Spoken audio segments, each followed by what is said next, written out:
Very easy to get wrapped up in the thinking, like this narrative in your head suddenly becomes what you think about somebody or think about a certain thing. And if you don't have the ability to check that and let it go, so now I find myself saying all the time, can you just let that go?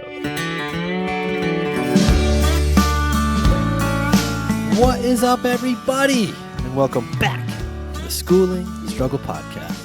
It is our belief that the only guarantee in life is that we are all going to struggle, and how we choose to embrace our struggles is what empowers us to become the best versions of ourselves. How is it going? My name is Pete, coming to you from Heartland, Vermont, and with me is my friend and co-host, Mr. Todd Ellis, coming to you from Washington State. What's up, Todd? What's happening, Pete? How's it go? Hey, it's great to see your face on the video and hear your voice. I see you have a cleanly shaven head. Yeah. I get your spring cut? I just get tired of it, so I just do it every once in a while. Yeah, awesome. Yep. How are things at Costco? Things are good. Forklift certified. That's great. Ooh, congratulations! Yep, thank you very much. And so all the new toys I get to play with, and the nice efficacy I get to provide with all the tools at my disposal is pretty fantastic. And you go from all these IT certifications now to the operator certifications. That's right. Blue collar bliss. You are a man of many skills. I try to keep adding to my repertoire all the time. Oh, it's nice to be back on the mic with you. We took a little time off. I went on a little vacation with my family. Oh, man. Went down to the Maryland, Virginia area, and off the coast of both of those states is kind of a long, skinny island called Assateague. On Assateague, there's a bunch of different theories as to how they got there, but there's approximately 400 wild horses. How the state of Maryland works or deals with the horses and how the state of Virginia works or deals with the horses is very, very different. So what we learned is there's a fence right down the middle on the state line. And Maryland does their thing with the horses and Virginia does their thing with the horses. You can kind of see the wild horses from a couple different ways. One's a state park. We went on the Virginia side and checked it out on foot and on road. And then you can also get like a boat tour on a pontoon boat. And we went right up to the beach on the Virginia side with Captain Mike. And LJ was super psyched to get like within arm's length of these wild horses. And I say the term wild loosely. The herd is culled, vaccinated, and there's a vet that looks after them. So are they specific to that island only?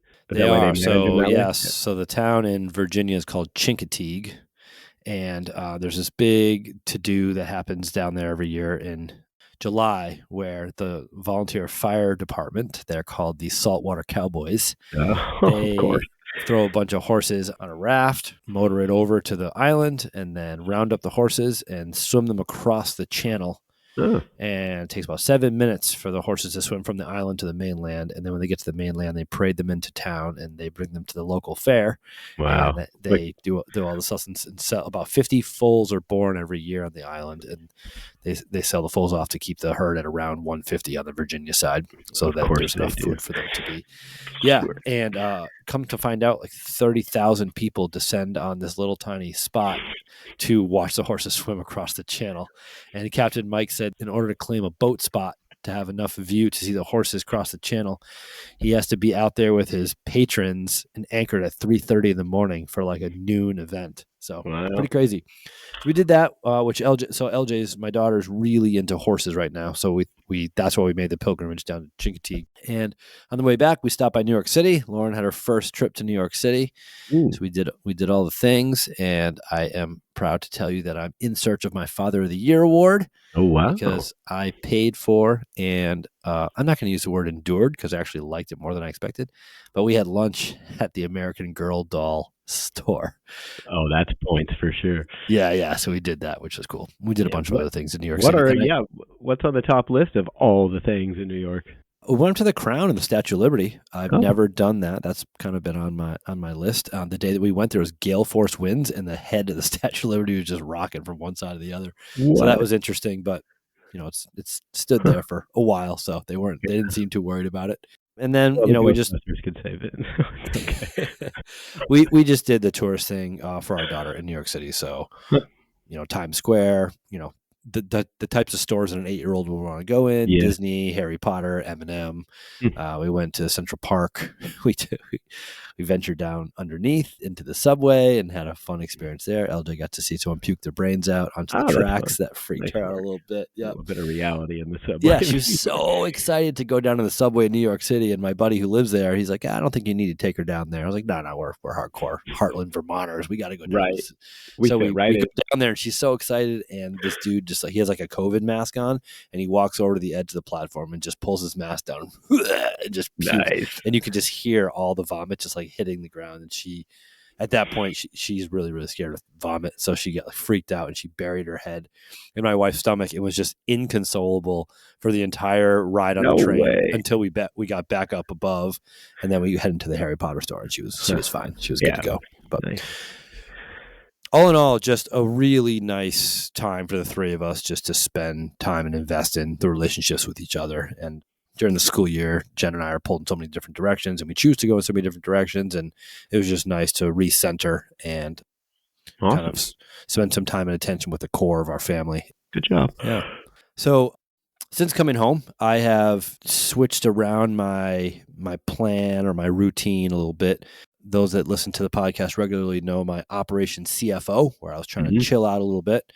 And when I got back from vacation, I was like, all right, like I'm ready to start doing some stuff in the morning again. So I've been coming down here in the basement and doing some pretty low key working out just to get my body back into it. I'm going to listen to some podcasts when I do that. Our family listeners know that I'm a big fan of the Chasing Excellence podcast, was led by a man called Ben Bergeron. And it's really interesting because in teaching middle school, 7 years ago was the last time I taught middle school, I was looking for like an all-encompassing way to teach kind of health and wellness to my students. And what I came up with was there are things that we can do of the body and things that we can do of the mind that are within our control. So our behaviors can dictate our choices to give these things attention. And what I preached to my students was exercise, so move every day, get 8 or more hours of sleep, eat clean. And then I had relationships, so how I connected with other people. And then I also taught them gratitude. And those were kind of like a couple of the mind, a couple of the body. The body helps the mind helps the body, and vice versa. And that was kind of what I went with. Lo and behold, I get into listening to the Chasing Excellence podcast, and this guy, Ben Bergeron, is preaching the exact same thing. He calls them, I always call them the 5 pillars of health. He calls them the 5 factors of health. And not a whole lot different with the exercise, nutrition, and sleep piece. With the mindset piece, it's a little bit different because it's not so much a focus on gratitude as it is a focus on curiosity, which is where I want to dig into today. And then he also talked about when you're connecting, not only connecting with yourself and other, but connecting with nature. So I've taken a little bit of his stuff, but it was really crazy that we were kind of on the same page at the same time, not knowing each other. And since I've been home from vacation and back on the fitness train in the morning, I've been listening to his stuff. And he recently had one that kind of dove into what families can do for the 5 factors. And so what I'd love to do tonight, Todd, is I want to briefly just dig into your life and my life. And what are the biggest inhibitors for us to make enhancements in 4 of the 5 factors? And then I want to finish off the conversation tonight with a focus on the mindset piece, which is curiosity versus judgment. So I want to go down the first 4, at whatever pace we're comfortable doing, not belaboring any of them too long. So what I want to do is I want to go to each category and ask you, what is one or the biggest or several inhibitors that prevent you often from making progress or seeing the results you desire in this particular category in your life? Okay. So I want to start with relationships. When we talk about relationships, what we're talking about is the people that are closest in our life, the people that we hope want to see us win and succeed, and the people that we are supporting to help them win and succeed in life. When it comes to the most important relationships in our lives and in your life, Todd, what is an inhibitor that often prevents you from moving forward in those relationships? Well, the first thing that pops to mind is my own lack, my self-perceived lack of value of myself, I think is the first thing that pops into my mind. So it's funny that you said the people who would like to support and see you win in your life. I never really thought about it that way, which is very strange because I've been alive a long ass time. But I fail a lot to see the merit of the things that I do that other people closest to me see as positives. And I think that erodes a lot of the way I carry myself and a lot of the way that I communicate with those who are closest around me. So I would say that self-esteem is probably the biggest one that keeps me away from, like, it kind of seeps into all of that. Does that make sense? It does. Are you able to give me an example? So, like, I seem to do this thing well, but I don't give myself credit for it. And as a result, the close people in my life might see me doing this well, but because I don't see it, it inhibits my relationship with that person. Yeah, I see the same traits in, like, my youngest son Ian all the time. Like, he's very uncertain of himself. He's very like, well, you didn't think it was a big deal, so he doesn't think it's a big deal. So it kind of translates, I guess, or they kind of adopt that. Obviously, it falls differently for everybody in my family, but yeah, it's Cool. kind of strange. Yeah. Yours is a little bit deeper than mine. Mine's a little more tactical, and where my mind went with thinking about this. But what I think is an inhibitor for me is I have a really hard time paying attention when people are sharing with me in long form, and sometimes my mind will just start to track elsewhere. And I can remember having conversations with my parents when I was younger and that happening and be like, oh, they're not paying attention. But like now that I'm on the other side of that, I'm like, no, they cared and they wanted to, but sometimes their mind might just wander. And my daughter will be telling me a story about something that was very important to her that happened during the day, during art class. And the next thing I know, I'm thinking about like my lesson plans for tomorrow at school, or like investment stuff, or Yeah. did the yard work get done? And it's not that I don't care about what she's sharing with me and I totally want to be invested in her life, but I struggle with that. And I struggle with that on a very regular basis. And sometimes in the past episodes, I've talked about how I struggle to be present. I think that's an Same. example of that. Yeah. I just have a really hard time holding attention with someone for a long time when they're sharing in long form. And What's long form? Like geez, 5 minutes, or does it depend on that's the a great topic? question. Yeah, anything over a couple minutes, my mind starts to wander.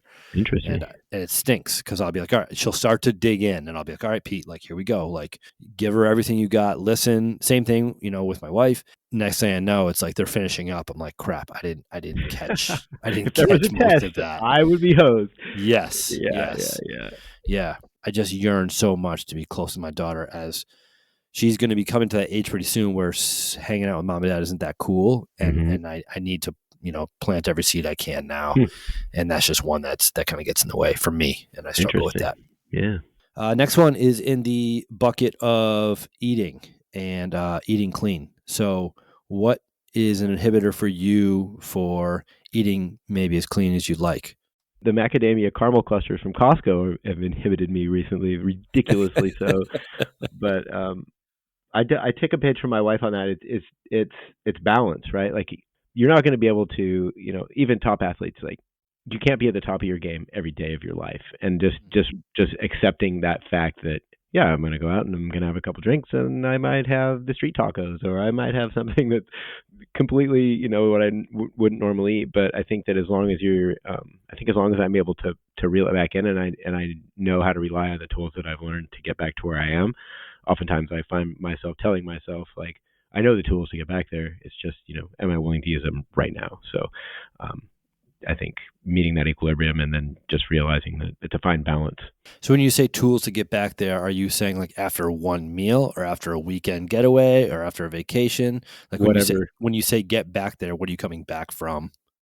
I mean, back from any deviation, but like, and it's funny you ask that question, because my wife will be like, oh, well, I totally, ate something I had cheesecake, for example. Like, let's say, oh, I had cheesecake for dinner. Well, tomorrow I'll be back at it at breakfast. And I'm like, well, if I was going to eat cheesecake, I'd eat cheesecake at 5 o'clock in the morning and then just say the whole rest of the day is cheesecake day. She doesn't have that same mentality. So I think it's different for everybody else, the size of the chunk, but there's so many variables that go into like what's going on and what predicates success in that day, or, even in that time frame. And, that folds into what am I trying to do physically? What am I trying to accomplish, in other places? So having that awareness and being able and willing to accept the fact that there has to be a balance, because if you just ate clean endlessly, I mean, you feel great, but it's such a hard bar to hold, I find. Side question, wasn't planning on asking this. Now that you're working physically so many hours a day and you are walking so much, has how you're taking in calories changed since you started this full-time work with Costco? No, I have a great lunch. It's like sweet potatoes and cauliflower rice and some protein, and then I have a couple other nuts and carrot sticks and stuff like that. So I pack my lunch every day, which is interesting. You've talked about routines before, and I never thought I'd get into a routine. It's the amount of routines I have now is just overwhelming. Welcome to my life, baby. Yeah, it's funny because I never thought I'd be a routine guy, and now I'm like, oh, it's got time to get my stuff ready for bed. Like blah blah blah. It's like people are making fun of me now. It's kind of comical, but no, I think I do a pretty good job. I haven't tracked it to the point where, as long as I'm feeling good at work and I'm able to do my work, I think that's enough. Yeah, for that me, was but my yeah, question. Yeah, like you, this is just been a really slow evolution for me over time. Like I was just telling my students today, like what my diet was in high school, and how I eat now is just so different. And it's just been a very long. Oh, I'm going to start eating less of that and start eating more of that. I'm going to eventually phase that out to where. A student asked me the other day, when's the last time I ate McDonald's? And I actually remember exactly when that was. really. And it So was, you yeah, probably it was felt like garbage afterwards. close to 20 years ago when I was Yeah. working construction, and we were doing construction on the McDonald's site, and the manager came out and was like, hey, whatever you want. And I was like, all right. So yeah, it's been a long time, Yeah. but this is an area of my life that, like you, the routines have just fallen in place, and it's not crazy hard for me, with the exception of when I go on vacations. And like you with the cheesecake example, I tend to be all or nothing. So it's like I'll eat super clean, and then when I go on vacation, it's like, all right, I'm going to pull the string. And like Yeah. by the end of the vacation, I feel like crap. For sure. And But I I'm think that's just part like, of what I think that's part of the awareness or the triggering mechanism that allows it to equal out. You're like, okay, well, that was way too far. Now it's time to rein it all the way back in. yeah, That's how it is for me. Yeah. yeah. But I'm also just hungry 24/7. Like I'm just always, I wake up hungry, I go to bed hungry, and I'm hungry every minute in between those times. Wow. So that is hard for me sometimes. And then I'm also like constantly just trying to get stronger. So I can easily use that as an excuse to eat way more than I should and Yeah. eat stuff that like might not be great. It's like I Sure. can justify protein in any form, anytime. Yeah. And Peanut that's butter, that's man. not great. Yeah. My buddy Doug, who's come on the podcast a bunch of times now, he and I got a bunch of different blood tests a couple month ago, Hmm. and my numbers came back, and they were not great. And I think it's because I've spent these last couple of years like just eating mass amounts of food to try to get stronger. So I'm gonna be experimenting with changing some stuff and Oh, seeing cool. when I'm gonna test the blood a year from the last one and see if anything has changed. I talked to my brothers about it, and there's some genetic stuff in there too. But Sure. I'm interested to see if I eat a little less Was it like protein. cholesterol? Stuff Yeah, from yeah, exactly, that yeah, that yeah, kind of stuff. Yeah, yeah. yeah. So yeah, it'll be interesting to see. But like you, the routine is always in place. I would never even I would never consider not packing a lunch for school.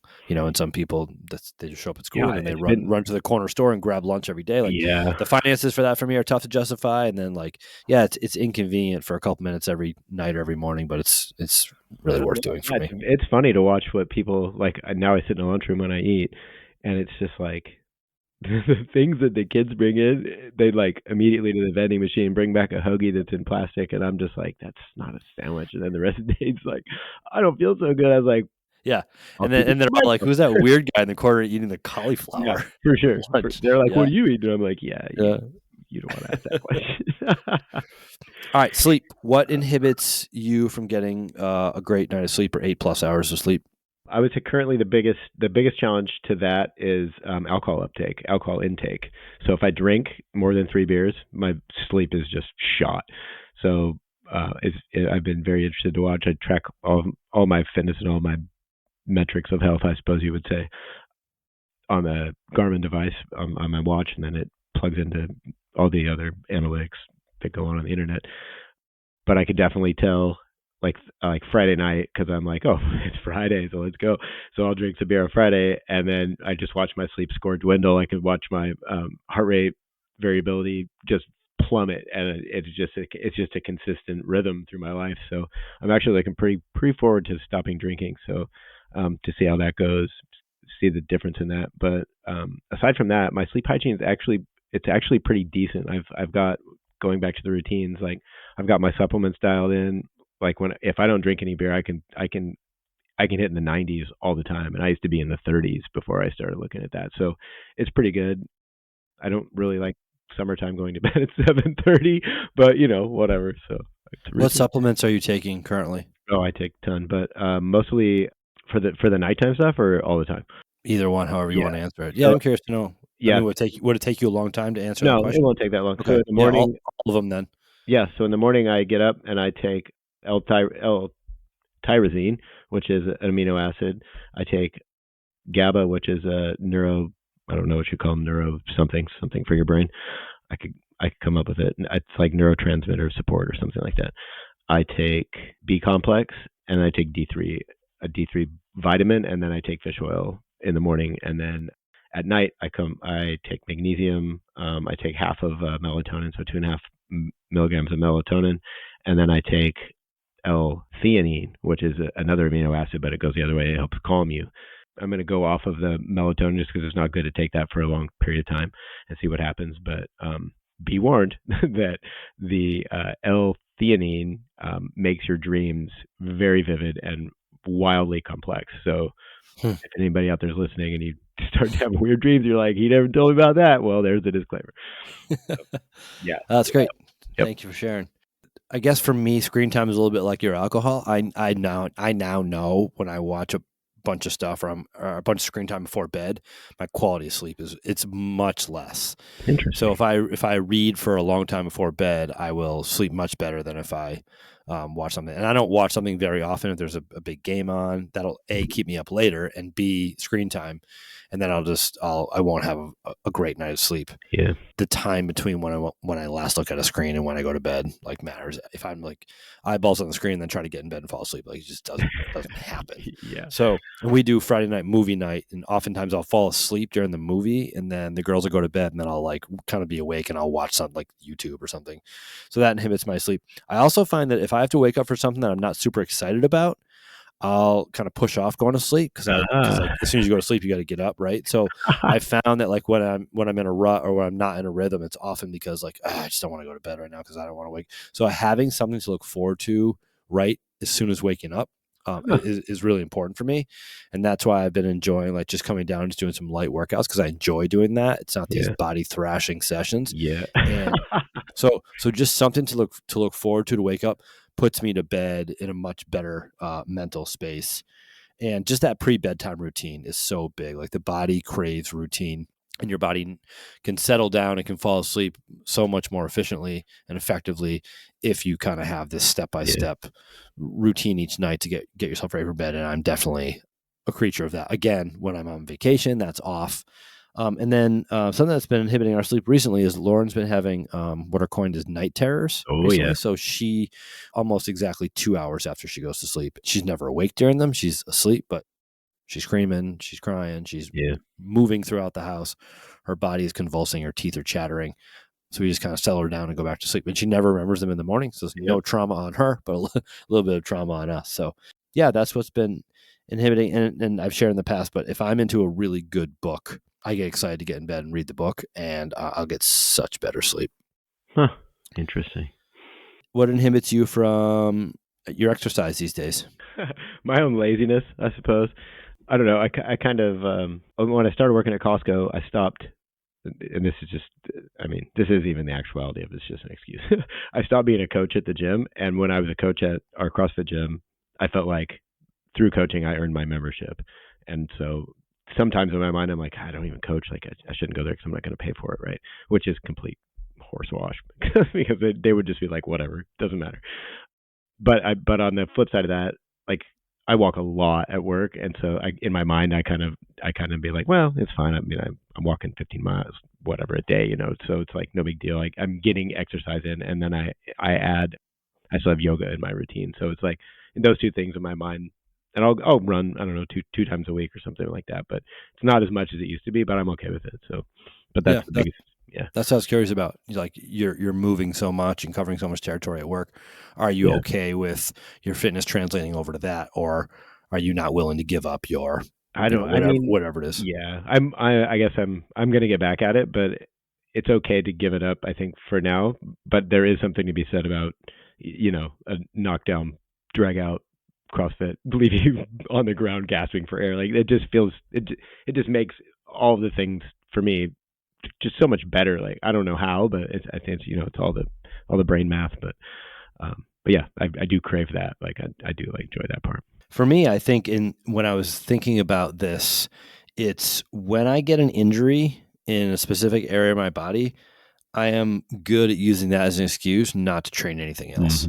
And I'll Right. kind of like beat myself up about that. It's like, oh, the shoulder's bad. Well, I'm just not gonna do anything. When I darn well could go down and squat.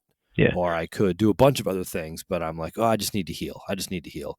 And then I get down on myself because it didn't work out. But then it's like, I don't want to do it because I can't do it the way that I want to do it. And injury really, really messes with my mind as much as it messes with my body. And I really struggle with that. And it's like, I know all the right things to think. I know all the right things to say to other people who are Exactly. injured. I have, students who play sports and they're injured. Oh, Mr. D, how do I deal with this? I'm like, oh, mentally, no problem. It's just like driving a car.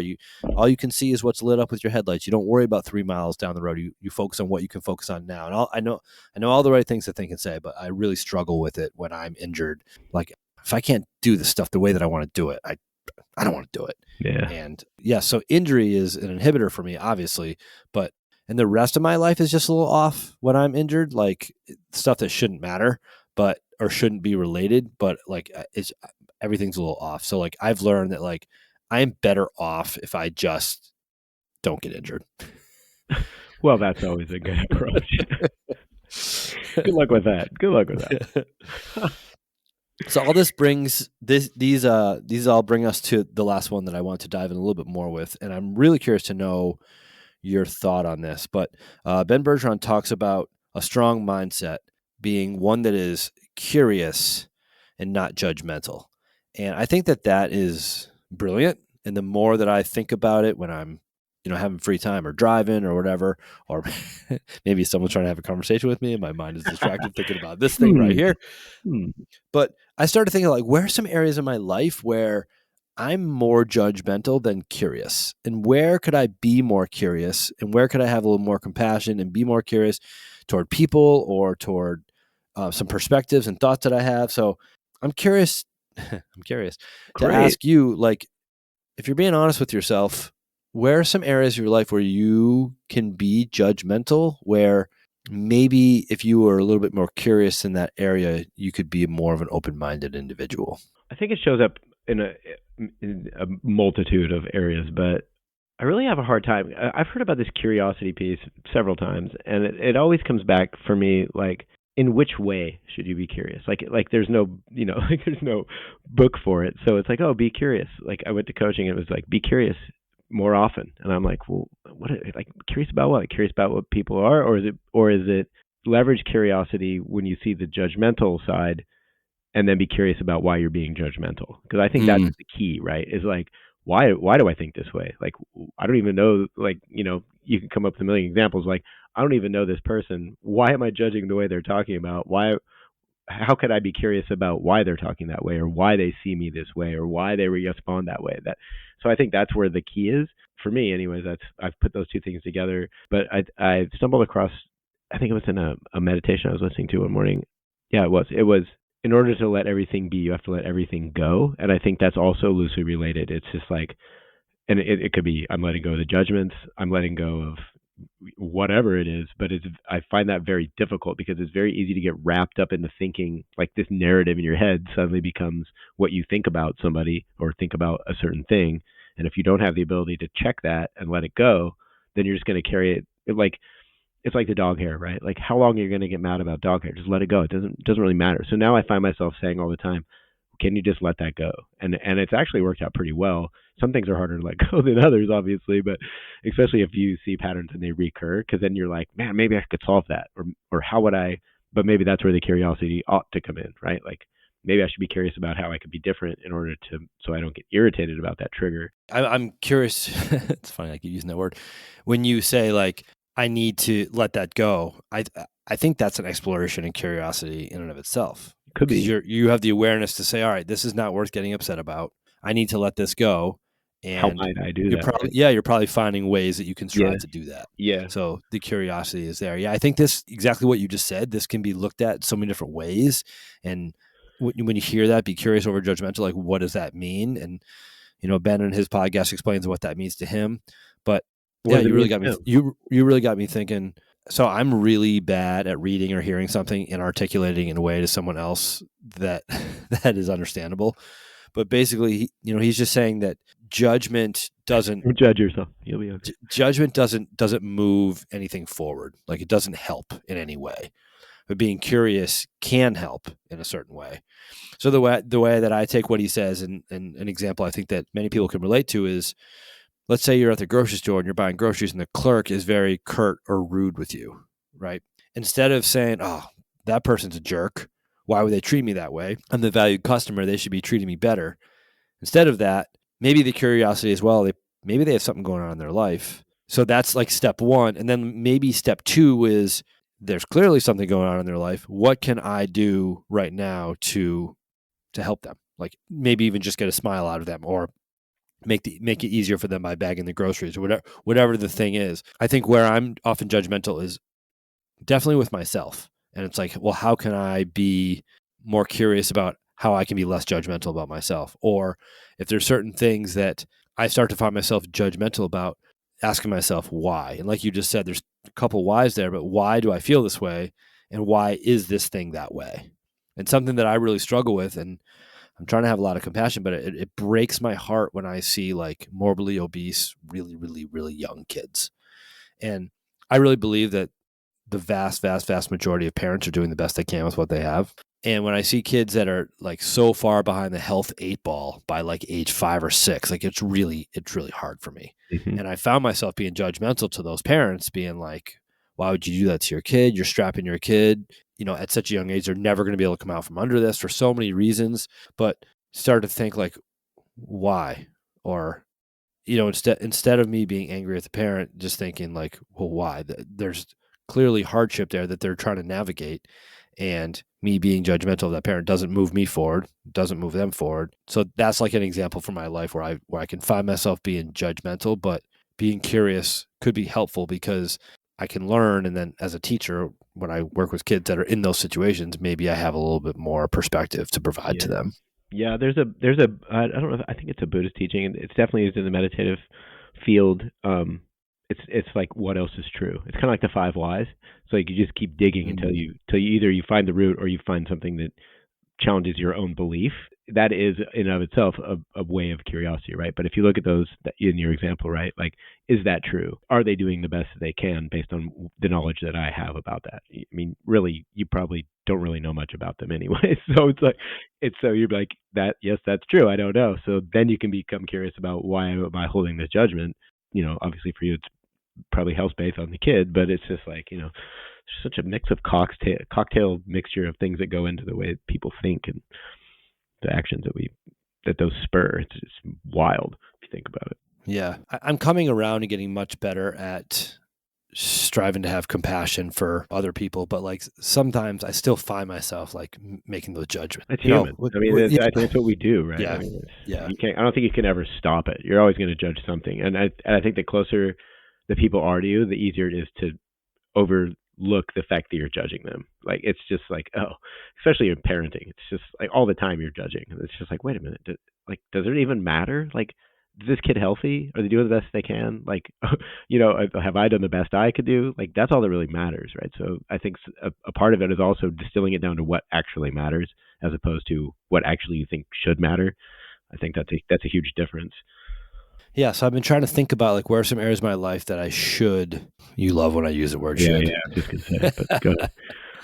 Where are some areas of my life where I could live a life of more purpose and fulfillment if I were more curious and less judgmental? I feel like I'm fortunate in that I don't get caught up in a lot of stuff that I feel like people I know get caught up in and get judgmental about, like politics. Uh-huh. That kind of stuff doesn't wear me down. Yeah. But it can be little stuff like the amount of selfies that high schoolers take, and they do this weird thing where they tilt their head to the side and stick their tongue out the side of their mouth. And like, yeah, like how many times a day are you going to do that? And I just find myself like, you could be doing so much more with your attention than that. But that's just, it's little stuff like that. And then this is maybe not related at all, but I'm also curious about stuff that like I'm genuinely curious about that would be deemed very nosy if I were to like try to get information on that, right? So like there are definitely a number of taboo subjects in our culture. Like, You don't talk about someone with their finances. You don't talk to someone about their age. You don't talk to someone about their weight. You don't talk to someone about different things. I'm just fascinated by Fascinated. Yeah. how people navigate their financial situations and how people navigate their health. And it's a little bit of a bummer that you in Vietnam, you can ask about that stuff, but you can't here. Culture. And Yeah. I'm always just, I'm very, very curious about that kind of stuff too. And for some of those, I don't feel like I'm judgmental. I'm just curious, but maybe, Yeah. Well, if you Yeah. can't get in, you can't judge, right? But once you got in there, you'd be like, no, this is all wrong. Yeah. But you and I, it seems like so many of these conversations keep coming back to awareness, Yeah. right? So it's like, how can I start to create awareness of areas where I'm judgmental? Yeah. And then It's you have easy to to see other yeah. people being judgmental, but it's Yeah. hard to call that out on ourselves. Yeah. So it's awareness, and then it's acceptance. Like that's I think awareness is great. Like you have to have awareness, but the next level is to accept that flaw or accept that misconception or whatever it is that you caught in your awareness net, and then do something about that. That's where the action lies, right? Because Right. if you just realize it without a plan of action, like what are you going to do about it, right? Like either accept it or I mean, really, acceptance is all we have, but there has to be an action, and I think that's oftentimes maybe that's the advanced class, or maybe that's the hardest part. It's just like, what am I supposed to do with that now? Now that I saw it, is ignorance bliss? Maybe I didn't want to see that. Now I know. Now I realize I'm just judgmental everywhere, and I don't have anything to do about it. So I don't know. Yeah. It's a tough one. Yeah. Yeah. No, I appreciate your thoughts on this. Yeah. Thanks for asking. I like to talk about this stuff. Yeah. Makes my brain go. I was interested if we provided concrete examples from our life where we struggle, if that would be helpful for our family listeners. So Probably, yeah. I think cool. we just did. I mean, a little bit. I don't know. It'd be nice to have a Q&A from listeners. Yeah, well, we can figure something like that out. Yeah. I think that'd be cool. Get some stuff. Yeah.